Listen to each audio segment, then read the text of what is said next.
Эх хүрээний анхны хоёр давхар энэхүү барилгыг 1910 оны үед Оросын худалдаачин Годвинцал бариулсан бөгөөд 1919 оны үед Хятадын Хабуя хэмээх банк 1921 онд Оросын улаан цэргийн комендантын байр 1930 оноос өндөр хоршоо хэмээх Монголын орчин үеийн анхны худалдааны төв байрлаж байжээ.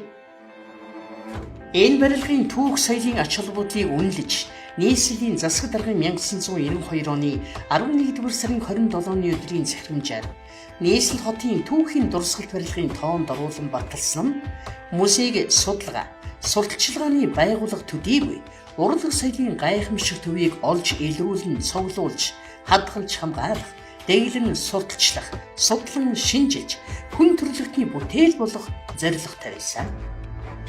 Анх 1966 оны 7 дугаар сарын 23-нд Дөрслөг хурлын музейг 26 хүний бүрэлдэхүүнтэй албан ёсоор үе хаалгаа нээсэн байна. Тухайн үед музейн 1-р давхарт орчин үеийн 250 гаруй, 2 дугаар давхарт эртний үеийн 100 гаруй бүтээлтэй үйл ажиллагаагаар эхэлж байлаа. Музейн үзмэр цуглуулгыг хувь хүнээс худалдан авах, бэлэг хандив, тусгай бүртгэлээр шилжүүлэх, зэргээр бүрдүүлж явсаар өдгөө 20,000 гаруй үзмэр цуглуулга болж баяжигдсан байна.